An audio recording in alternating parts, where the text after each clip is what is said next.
Hello sir, ngayon po gagawin po namin yun sa APP. So yung napili po namin parish is sa Pure School of Quezon City sa NSOL, National Shrine of Our Lady of Lourdes. Dito po kasi ako nag-aral. So yun. So napili namin ito parish na to. Sa first visit, yung ginawa namin is ako nag tinulungan ko si Ate Shirley, nakalala ko siya, na tinulungan ko siya mag-ayos ng kandila.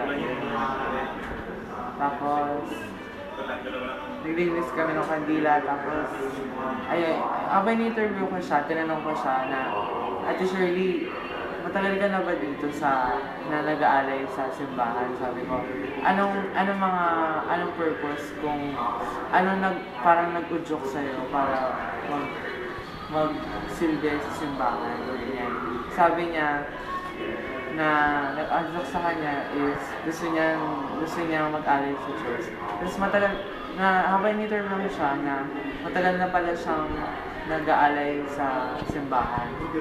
Tapos ang natutunan ko naman sa kanya na dapat hindi natin kinahiya kung ano dapat yung kunyari na nag-aalay ka ng simbahan kasi iba kinahiya nila, ganyan. Pero sa Ate Shirley parang sinabi niya na dapat kung ano yung ginagawa mo na alam mo na kamunti. Yun na yung dapat. Yun na yun. Tapos sa second visit, ang ginawa naman namin nung hapon na yun ay nagpunas naman kami. Nagpunas ako ng mga upuan. Sabi ko para maiba naman. Dito naman, nakalala ko naman si Kuya Dudes. Ayan, si Kuya Dudes naman, meron siyang anak. Tapos, ayun. Tutunan ko kay Kuya Dudes na dapat, na ganun din naman, na sinabi niya na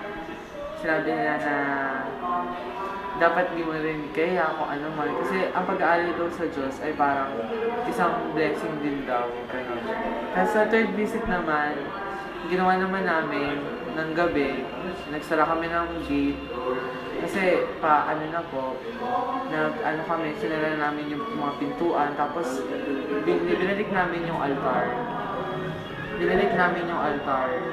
Tapos ayun, si Kuya Dudes ulit kasama namin. Tapos ang pa nun ay kasama niya yung anak niya. So parang ang nakuha kong lesson dito ay parang yung mga magulang natin na nagsasakripisyo para makakatulad si Kuya Dudes na gabi na nandun pa rin kasama niya, anak niya, ganyan.